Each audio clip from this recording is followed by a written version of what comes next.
नमस्कार दोस्तों, पीएलटिक्स में आपका बहुत बहुत स्वागत है। दोस्तों आज के इस क्लास में भारत का भूगोल की चौथी क्लास लेकर आया हूं और इस क्लास के अंतर्गत हम लोग चैप्टर वाइज 45 क्वेश्चंस को सॉल्व करेंगे। दोस्तों यदि आप हमारे चैनल पर नए हैं तो चैनल को सब्सक्राइब कीजिए, लाइक कीजिए, शेयर कीजिए। दोस्तों इसके पहले भारत के भूगोल की 3 क्लासेस कंप्लीट करा दी गई हैं, जिसके अंतर्गत 110 क्वेश्चंस को सॉल्व करा दिया गया है। यदि आपने अभी तक प्रीवियस क्लासेस नहीं देखी हैं तो आपको इसी वीडियो के डिस्क्रिप्शन में लिंक मिल जाएगा, वहाँ पे जाके आप लोग सॉल्व कर सकते हैं। दोस्तों आइए शुरू करते हैं। आज के इस क्वेश्चन नंबर 111 से शुरू करेंगे। क्वेश्चन नंबर 111 है, एक संसाधन के रूप में मिट्टी के कटाव और ह्रास को मिट्टी के संबंध में प्रमुख खतरा माना जाता है। निम्नलिखित में से कौन सा विकल्प मिट्टी के संरक्षण का सर्वोत्तम उपाय नहीं है, आपको बताना है। तो यहाँ पर दोस्तों इस क्वेश्चन का राइट आंसर बनेगा ऑप्शन सी, बारिश के पानी में बह जाना। ऑप्शन सी यहाँ पे राइट आंसर हो जाएगा। अगला क्वेश्चन नंबर 112 है दोस्तों, बहुत ही महत्वपूर्ण प्रश्न है। खादर और बांगर निम्नलिखित में से किस प्रकार की मिट्टी है, आपको बताना है। तो यहाँ पर इस क्वेश्चन का राइट आंसर हो जाएगा ऑप्शन बी, जलोढ़। नदियों द्वारा लाई गई मिट्टी को जलोढ़ मिट्टी कहते हैं। इस मिट्टी में पोटाश की बहुलता होती है, लेकिन नाइट्रोजन, फास्फोरस, ह्यूमस की कमी होती है। यह भारत की सबसे उपजाऊ मृदा है। पुराने जलोढ़ मिट्टी को बांगर, नई जलोढ़ मिट्टी को खादर कहा जाता है। इस बात को ध्यान रखिएगा। जलोढ़ मिट्टी उर्वरता की दृष्टि से धान, गेहूं, मक्का, तिलहन, दाल फसलों के लिए अच्छी मानी जाती है। तो ऑप्शन बी राइट आंसर हो जाएगा। बढ़ते हैं अगले क्वेश्चन की ओर। क्वेश्चन नंबर 113 है, भारत के कोई क्षेत्रों में लाल मिट्टी पाई जाती है। मिट्टी के लाल रंग होने का मुख्य कारण क्या है, आपको बताना है दोस्तों। तो राइट आंसर ऑप्शन सी हो जाएगा, फेरस ऑक्साइड की उपस्थिति। लाल मिट्टी का जमाव पठारी क्षेत्रों में पाया जाता है, जिसमें धातुओं की अधिकता होती है तथा जो ऑक्सीकृत होने के पश्चात लाल रंग में परिवर्तित हो जाती है। जलयोजित रूप में यह मिट्टी दिखाई पड़ती है। यह मिट्टी छत्तीसगढ़, झारखंड, उड़ीसा, आंध्र प्रदेश, कर्नाटक, तमिलनाडु में पाई जाती है। यह मिट्टी कपास, दाल, गेहूं, मोटे अनाज उत्पादन के लिए अच्छी मानी जाती है। अगला क्वेश्चन नंबर 114 है, टेरा रोसा शब्द का तात्पर्य है, आपको बताना है। तो राइट आंसर ऑप्शन बी हो जाएगा, लाल मिट्टी से है दोस्तों। टेरा रोसा का तात्पर्य लाल मिट्टी से है। यह एक प्रकार की लाल क्ले मृदा है और चूना पत्थर के अवक्षय से प्राप्त होती है। क्वेश्चन नंबर अगला है, क्वेश्चन नंबर 115 है दोस्तों, तेज हवाओं द्वारा किस प्रकार की मिट्टी उड़कर आती है और जमा हो जाती है, आपको बताना है। तो राइट आंसर ऑप्शन डी हो जाएगा, बलुई मिट्टी। बलुई मिट्टी में रेत की अधिक मात्रा पाई जाती है। यह मिट्टियाँ तेज हवाओं द्वारा एक स्थान से उड़कर दूसरे स्थान पर जमा हो जाती हैं। अगला क्वेश्चन नंबर 116 है। यहाँ पे आपको फिल करना है, लहरदार भूमि और रेतीली मिट्टी की सिंचाई के लिए उपयुक्त विधि आपको बतानी है। तो राइट आंसर ऑप्शन बी हो जाएगा, फव्वारा। ऑप्शन बी राइट आंसर हो जाएगा।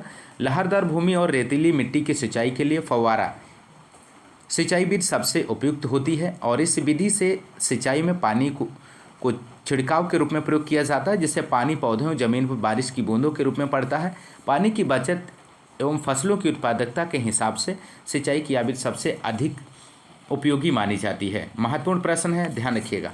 अगला क्वेश्चन नंबर 117 है, निम्नलिखित में से किस राज्य में काली मिट्टी पाई जाती है, आपको बताना है दोस्तों। तो राइट आंसर ऑप्शन सी हो जाएगा, गुजरात। इसका सही जवाब है। काली मृदा दक्कन के पठार के अधिकतर भाग में पाई जाती है या महाराष्ट्र, गुजरात, तमिलनाडु में मुख्य रूप से पाई जाती है। गोदावरी और कृष्णा नदियों के ऊपरी भागों और दक्कन के पठार के उत्तर पश्चिम भाग में गहरी काली मृदा पाई जाती है। इस मृदा को रेगुर कपास वाली काली मिट्टी भी कहते हैं दोस्तों। इस बात को ध्यान रखिएगा, महत्वपूर्ण है। और इस मिट्टी में जल धारण करने की क्षमता सर्वाधिक होती है। अगला क्वेश्चन नंबर 118 है। यहाँ पे आपको फिल करना है, मिट्टी भारत में सर्वाधिक मात्रा में पाई जाती है। तो कौन सी मिट्टी है जो भारत में सर्वाधिक मात्रा में पाई जाती है। तो राइट आंसर यहाँ पे बनेगा दोस्तों ऑप्शन सी, जलोढ़ मिट्टी भारत में सर्वाधिक मात्रा में पाई जाती है। 45% भाग पर पाई जाती है। यह मिट्टी उत्तर के विस्तृत मैदान प्रायद्वीपी भारत के तटीय मैदानों में मिलती है। यह सर्वाधिक उपजाऊ मिट्टी होती है और इस मिट्टी में गेहूं, चावल, सरसों, चना प्रमुख रूप से उगाए जाते हैं। अगला क्वेश्चन नंबर 119 है, भारत के किस राज्य में सबसे बड़ी अंतर्देशीय लवणीय आर्द्रभूमि है। मोस्ट इंपॉर्टेंट प्रश्न है दोस्तों। तो राइट आंसर यहाँ पे ऑप्शन सी हो जाएगा, राजस्थान। सांभर नामक झील भारत की सबसे बड़ी अंतर्देशीय लवणीय आर्द्रभूमि है। यह राजस्थान राज्य में स्थित झील है। अगला क्वेश्चन नंबर 120 है, वन वन्यजीव वनस्पतियों से संबंधित। क्वेश्चन नंबर 120, जहाँ ऋतु के अनुसार पेड़ों से पत्तियाँ झड़ जाती हैं उन्हें कहते हैं, उन्हें क्या कहते हैं दोस्तों? दिए गए ऑप्शंस में से आपको राइट आंसर का चयन करना है। तो राइट आंसर हो जाएगा ऑप्शन सी, पर्णपाती वन। यहाँ पे राइट आंसर बनेगा दोस्तों। अगला क्वेश्चन नंबर अगला है 121, वनखंड एक प्रमुख पर्यावरण संसाधन है, भारत का कितना भू क्षेत्र वन क्षेत्र के अंतर्गत आता है? तो राइट आंसर ऑप्शन सी हो जाएगा 25%। वनखंड एक प्रमुख पर्यावरण संसाधन है, भारत का लगभग 25% भू क्षेत्र वन क्षेत्र के अंतर्गत आता है। अगला क्वेश्चन नंबर 122 है, बिनसर का जंगल भारत के किस प्रदेश केंद्र शासित क्षेत्र में अवस्थित है? तो यहाँ पर दोस्तों इस क्वेश्चन का राइट आंसर बनेगा ऑप्शन डी, राइट आंसर हो जाएगा उत्तराखंड। बिनसर का जंगल भारत के उत्तराखंड राज्य में स्थित है। बिनसर उत्तराखंड के अल्मोड़ा से लगभग 26 किलोमीटर दूर स्थित है। यह समुद्र तल से लगभग 2412 मीटर की ऊंचाई पर बसा है। अब इसे वन्य जीव अभ्यारण्य बना दिया गया है दोस्तों, इस बात को भी ध्यान रखिएगा। बढ़ते हैं अगले क्वेश्चन की ओर। क्वेश्चन नंबर 123 है, वन विभाग के सर्वेक्षण के मुताबिक भारत का वास्तविक वन कवर भौगोलिक क्षेत्र का कितने % है आपको बताना है? तो राइट आंसर यहाँ पे ऑप्शन सी हो जाएगा 21.54%, इसका सही जवाब बनेगा दोस्तों। अगला क्वेश्चन नंबर 124 है, भारत के किस राज्य में वन क्षेत्र सर्वाधिक है? महत्वपूर्ण प्रश्न है, तो राइट आंसर ऑप्शन ए हो जाएगा मध्य प्रदेश। अगला क्वेश्चन नंबर 125 है दोस्तों, भारत में निम्नलिखित में से किस प्रकार के वन का सबसे बड़ा क्षेत्र है? तो राइट आंसर ऑप्शन सी हो जाएगा उष्णकटिबंधीय नम पर्णपाती वन, यहाँ पे सही जवाब बनेगा दोस्तों।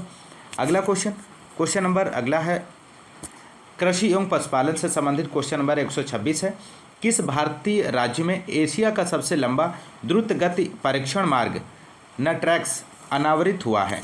तो आपको यहाँ पे इस क्वेश्चन का राइट आंसर देना है। तो राइट आंसर ऑप्शन बी हो जाएगा मध्य प्रदेश का सही जवाब है दोस्तों। अगला क्वेश्चन नंबर 127 है, 1 एकड़ ज़मीन बराबर होती है, आपको बताना है। तो राइट आंसर यहाँ पे बनेगा ऑप्शन डी, उपयुक्त सभी इसका सही जवाब हो जाएगा दोस्तों। 1 एकड़ बराबर होता है दोस्तों 0.40467 हेक्टेयर। तो एक एकड़ इक्वल हो जाएगा 4840 वर्ग किलोमीटर हो जाए दो, माफ़ कीजिएगा वर्ग गज हो जाएगा, वर्ग गज। और 1 एकड़ में 10 वर्ग ज़रीब होता है दोस्तों, आप लोग यहाँ पे ध्यान रखिएगा। तो यहाँ पे जो राइट आंसर हो जाएगा ऑप्शन डी, उपयुक्त सभी हो जाएगा। अगला क्वेश्चन नंबर 128 है, निम्नलिखित में से किस भारतीय वैज्ञानिक ने नॉर्मन बोरलॉग के साथ सहयोग किया जिसकी परिणति भारत में हरित क्रांति के रूप में हुई है? महत्वपूर्ण प्रश्न है दोस्तों। तो राइट आंसर यहाँ पे बनेगा ऑप्शन डी, MS स्वामीनाथन, इसका सही जवाब बनेगा।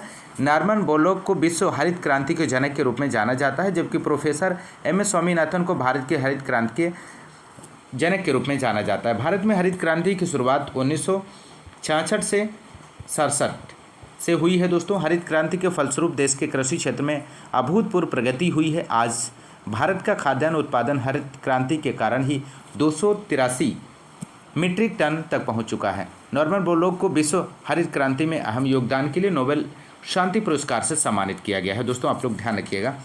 अगला क्वेश्चन नंबर 129 है, निम्नलिखित में से भारत का कौन सा राज्य चाय सर्वाधिक प्रमुख उत्पादक है, जहां चाय का कुल उत्पादन भारत के उत्पादन के लगभग 3/4 भाग के समान होता है?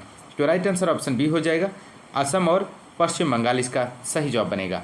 भारतीय राज्य असम तथा पश्चिम बंगाल चाय का सर्वाधिक उत्पादन करता है, जहां चाय का कुल उत्पादन भारत के उत्पादन के लगभग 3/4 भाग के समान होता है। असम देश का सबसे बड़ा चाय उत्पादक क्षेत्र है और चीन के दक्षिणी क्षेत्र के बाद विश्व में दूसरा स्थान है। क्वेश्चन नंबर 130 है दोस्तों, भारत के निम्नलिखित राज्यों में से किसमें कॉफ़ी उत्पादन सबसे अधिक होता है? तो राइट आंसर ऑप्शन डी हो जाएगा कर्नाटक। भारत में कॉफ़ी का उत्पादन मुख्य रूप से दक्षिण भारतीय राज्यों के पहाड़ी क्षेत्रों में होता है। कर्नाटक राज्य में अधिकतम 71%, केरल में 21%, तमिलनाडु में 5% उत्पादन होता है, आप लोग ध्यान रखिएगा। क्वेश्चन नंबर अगला है 131 है, यहाँ पे आपको फिल करना है, मौसम के दौरान रबी फसल की खेती की जाती है। तो राइट आंसर यहाँ पे ऑप्शन बी हो जाएगा सर्दी। भारत में वे सभी फसलें जो सर्दी एवं बसंत ऋतु में होती हैं उन्हें रबी की फसल कहते हैं। इनकी खेती नवंबर से अप्रैल के बीच की जाती है। इस मौसम के दौरान फसलों को सिंचाई के लिए कम पानी की आवश्यकता होती। गेहूँ, जौ, मकई, बाजरा, सौंफ, राई, मेथी, जीरा, अलसी आदि रबी फसलें होती हैं। दोस्तों आप लोग ध्यान रखिएगा। अगला क्वेश्चन नंबर अगला है 132। चावल निम्नलिखित में से किस राज्य की एक वाणिज्यिक फसल है, आपको बताना है। तो राइट आंसर बनेगा ऑप्शन डी, पंजाब इसका सही जवाब हो जाएगा। दोस्तों चावल पंजाब राज्य की एक वाणिज्यिक फसल है। चीन के बाद भारत विश्व में चावल का दूसरा बड़ा उत्पादक देश है। यहाँ पर विश्व के कुल उत्पादन का लगभग 21.89% चावल पैदा किया जाता है। आप लोग ध्यान रखिएगा। अगला क्वेश्चन नंबर 133 है। खेतों से मिलने वाली उपज के मामले में दुनिया भर में भारत कौन से स्थान पर है। तो राइट आंसर ऑप्शन सी हो जाएगा, तीसरे स्थान पर है। खेतों से मिलने वाली उपज के मामले में दुनिया भर में भारत तीसरे स्थान पर है। खेतों से अधिक उपज के मामले में अमेरिका प्रथम स्थान पर, चीन द्वितीय स्थान पर है। दोस्तों अगला क्वेश्चन नंबर 134 है। हरित क्रांति आंदोलन कब से कब तक चला, दोस्तों आपको बताना है। तो राइट आंसर ऑप्शन सी हो जाएगा, 1967 से 1978 तक। भारत में हरित क्रांति की शुरुआत करने का श्रेय कृषि वैज्ञानिक MS स्वामीनाथन को है। हरित क्रांति की शुरुआत तीसरी पंचवर्षीय योजना के उत्तरार्ध में 1966 में शुरू हुई, जो वर्ष 1978 तक जारी रही। इसका उद्देश्य भारत में उच्च उपज वाली किस्मों के प्रयोग से खाद्यान्न उत्पादन के क्षेत्र में आत्मनिर्भरता प्राप्त करना था। तो आप लोग ध्यान रखिएगा, महत्वपूर्ण प्रश्न है। अगला क्वेश्चन नंबर 135। बागान द्वारा प्राप्त पेय फसल निम्नलिखित में से कौन है। तो राइट आंसर यहाँ पे बनेगा ऑप्शन सी, चाय इसका सही जवाब हो जाएगा। नेक्स्ट क्वेश्चन नंबर 136 है। निम्नलिखित में से कौन सा आधारित संरचना कारक कृषि विकास से संबंधित नहीं है। तो राइट आंसर यहाँ पे बनेगा इस क्वेश्चन का ऑप्शन डी, यहाँ पे राइट आंसर हो जाएगा, खनन इसका सही जवाब बनेगा। दोस्तों आप लोग ध्यान रखिएगा। अगला क्वेश्चन नंबर अगला है 137। व्यावसायिक उपयोग के लिए सब्जियां, फूल और फल उगाने की क्रिया के लिए निम्नलिखित में से किस शब्द का उपयोग किया जाता है। तो यहाँ पे राइट आंसर ऑप्शन ए हो जाएगा, हॉर्टिकल्चर। व्यावसायिक उपयोग के लिए सब्जियां, फूल और फल उगाने की क्रिया हॉर्टिकल्चर कहलाती है। हॉर्टिकल्चर विज्ञान की वह शाखा है जिसमें अनाज, फूलों और पौधों को उगाने से लेकर उनकी मार्केटिंग तक का अध्ययन किया जाता है। तो यहाँ पे ऑप्शन ए राइट आंसर हो जाएगा। ऑप्शन बी में दिया गया है आर्बोरिकल्चर, वृक्षों, झाड़ियों, सजावटी पौधों की खेती की जाती है इसके अंतर्गत। ऑप्शन सी में दिया गया पीसीकल्चर, पीसीकल्चर के अंतर्गत मछली पालन का अध्ययन किया जाता है। और ऑप्शन डी में दिया गया है वर्मी कल्चर, केचुआ पालन का अध्ययन किया जाता है। आप लोग ध्यान रखिएगा। अगला क्वेश्चन नंबर 138 है। पर्यावरणीय खेती, इको फार्मिंग को किस नाम से जाना जाता है। तो यहाँ पे राइट आंसर हो जाएगा ऑप्शन डी, जैविक खेती, ऑर्गेनिक फार्मिंग के नाम से भी जाना जाता है। अगला क्वेश्चन नंबर अगला है क्वेश्चन नंबर 139। सिंचाई के निम्नलिखित तरीकों में से किसे ट्रिंकल सिंचाई के रूप में जाना जाता है। तो राइट आंसर हो जाएगा दोस्तों ऑप्शन डी, बबलर सिंचाई इसका सही जवाब बनेगा। माफ़ कीजिएगा दोस्तों, ऑप्शन सी यहाँ पे राइट आंसर होगा, ड्रिप सिंचाई। ड्रिप सिंचाई यहाँ पे राइट आंसर बनेगा। ड्रिप सिंचाई को ट्रिंकल सिंचाई के नाम से जाना जाता है। इसमें जल को सीधी गति से बूंद बूंद के रूप में फसलों के जड़ क्षेत्र में एक छोटी व्यास की प्लास्टिक पाइप से प्रदान किया जाता है। और इस सिंचाई विधि का आविष्कार इजराइल में हुआ था। और इस विधि से पानी का उपयोग बहुत कम मात्रा में होता है और सतह वाष्पन एवं भूमि रिसाव से जल की हानि कम से कम होती है। तो आप लोग ध्यान रखिएगा। अगला क्वेश्चन नंबर 140 है। निम्नलिखित में से कौन सी एक फसल खरीफ फसल नहीं है, इनमें से आपको बताना है। तो राइट आंसर यहाँ पे बनेगा दोस्तों, यहाँ पे राइट आंसर ऑप्शन ए हो जाएगा, कपास। खरीफ की फसल को बोते समय अधिक तापमान एवं आर्द्रता तथा पकते समय शुष्क वातावरण की आवश्यकता होती है। उत्तर भारत में इसको जून जुलाई में बोते हैं और अक्टूबर नवंबर के आसपास काटा जाता है। चावल, मक्का, बाजरा, रागी, सोयाबीन, मूंगफली, कपास सभी खरीफ की फसलें हैं। दोस्तों आप लोग ध्यान रखिएगा। अगला क्वेश्चन नंबर 141 है। निम्नलिखित में से कौन सा एक भारतीय कृषि की मुख्य विशेषता नहीं है। तो राइट आंसर यहाँ पे ऑप्शन डी हो जाएगा, इसमें औद्योगिक फसलों की प्रधानता है। ऑप्शन डी राइट आंसर बनेगा। अगला क्वेश्चन नंबर 142 है। एक प्रकार की खेती है जिसमें किसान अपने संसाधनों को एक जगह एकत्रित करते हैं और अपने संसाधनों के अनुपात में कृषि उत्पादों को वितरित करते हैं। तो राइट आंसर ऑप्शन डी हो जाएगा, सहकारी खेती, कोऑपरेटिव फार्मिंग, इसका सही जवाब बनेगा। अगला क्वेश्चन नंबर 143 है दोस्तों। किसानों को अपनी कॉफ़ी के लिए बेहतर मूल्य निर्धारण में मदद करने के लिए कॉफ़ी बोर्ड ने निम्नलिखित में से किस नवीन मार्केट प्लेस ऐप की शुरुआत की है? तो राइट आंसर ऑप्शन ए हो जाएगा, कॉफ़ी ब्लॉकचेन, इसका सही जवाब बनेगा। अगला क्वेश्चन नंबर 144 है। खेती का वह रूप जिसमें किसान के परिवार के निर्वाह के लिए लगभग सभी फसलें उगाई जाती हैं या पशुपालन किए जाते हैं, उसे पारंपरिक रूप से किस नाम से जाना जाता है? तो यहाँ पे राइट आंसर बनेगा दोस्तों इस क्वेश्चन का ऑप्शन है, जीविका कृषि। जीविका कृषि करने का एक प्रमुख प्रकार है। कृषि के इस प्रकार में खाद्यान्न उत्पादन कृषक केवल अपने एवं अपने ऊपर निर्भर परिवार के भरण पोषण के लिए करता है। अगला क्वेश्चन नंबर 145 है। निम्नलिखित में से कौन सा एक खाद्य रोपण फसल नहीं है, इनमें से आपको बताना है। तो राइट आंसर ऑप्शन सी हो जाएगा, रबर खाद्य रोपण फसल नहीं है। रोपण कृषि के अंतर्गत बड़े बागानों में केवल एक ही फसल उगाई जाती है। रोपण कृषि की सबसे प्रमुख विशेषता इसकी पद्धति है। इसमें फसलों को गेहूं या चावल की भांति बीज बोकर पैदा नहीं किया जाता है, बल्कि उनका रोपण किया जाता है। रोपण कृषि के अंतर्गत चाय, कहवा, रबड़, नारियल, कोक फसलों की कृषि की जाती है, आप लोग ध्यान रखिएगा। अगला क्वेश्चन नंबर 146 है। भारत में प्रमुख सुपारी उत्पादक राज्य निम्नलिखित में से कौन सा है? तो राइट आंसर यहाँ पे बनेगा ऑप्शन डी, कर्नाटक। भारत में प्रमुख सुपारी उत्पादक राज्य कर्नाटक है, इसके बाद केरल और असम का स्थान है। अभी हाल ही में कर्नाटक के सिरसी सुपारी को जीआई टैग प्रदान किया गया है। भारत का पहला जीआई टैग दार्जिलिंग की चाय 2004-5 को दिया गया था, 5 में दिया गया था दोस्तों, आप लोग इस बात को भी ध्यान रखिएगा, महत्वपूर्ण है। अगला क्वेश्चन नंबर 147 है।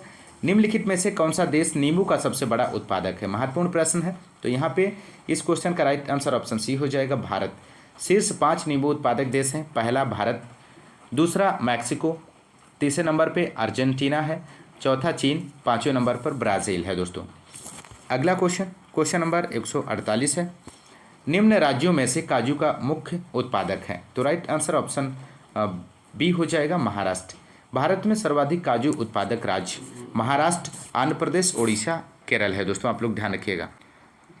अगला क्वेश्चन नंबर 149 है। खरीफ फसलों के लिए किस तरह के मौसम की आवश्यकता होती है, आपको बताना है। इस क्वेश्चन का राइट आंसर क्या बनेगा? तो राइट आंसर ऑप्शन ए हो जाएगा, गर्म और नम। खरीफ फसलों के लिए गर्म और नम तरह के मौसम की आवश्यकता होती है। चावल, मक्का, बाजरा, रागी, सोयाबीन, मूंगफली, कपास इसका खरीफ फसलों के उदाहरण हैं, खरीफ फसलें हैं ये दोस्तों, तो आप लोग ध्यान रखिएगा। अगला क्वेश्चन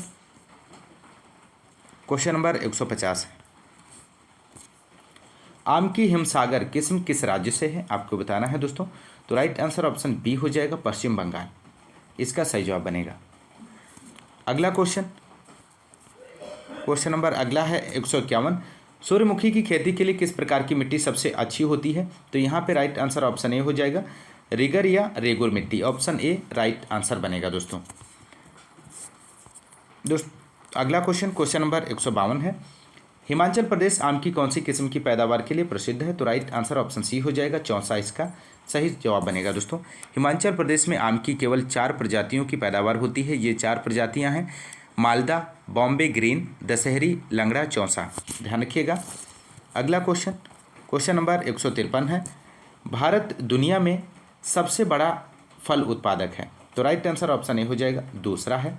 भारत फल उत्पादन में दूसरे स्थान पर है। प्रथम स्थान पर चीन, तीसरे स्थान पर अमेरिका है। फल के अलावा सब्जी में भी भारत प्रथम, चीन द्वितीय स्थान पर है दोस्तों, आप लोग ध्यान रखिएगा। अगला क्वेश्चन नंबर 154 है। 2017-18 में विश्व में फल उत्पादन में भारत का कौन सा स्थान है? तो राइट आंसर यहाँ पे बनेगा ऑप्शन बी, दूसरा है दोस्तों। क्वेश्चन नंबर अगला है 155। उत्तर प्रदेश में कृषि के लिए प्रयुक्त भूमि का प्रतिशत क्या है, आपको बताना है। तो राइट आंसर ऑप्शन डी हो जाएगा, 68.7%, यहाँ पे सही जवाब बनेगा। अगला क्वेश्चन दोस्तों, आज के इस क्लास में 150 क्वेश्चन तक ही सॉल्व करेंगे दोस्तों। इसके आगे के क्वेश्चंस को अगली क्लास में सॉल्व करेंगे दोस्तों यदि आपको क्लास पसंद आ रही है तो आप क्लास को ज़्यादा से ज़्यादा लाइक और शेयर करते रहिए दोस्तों। आप लोग सपोर्ट करते रहिए दोस्तों। आज के इस क्लास में बस इतना ही, मिलते हैं नेक्स्ट क्लास में। तब तक के लिए नमस्कार, जय हिंद, धन्यवाद।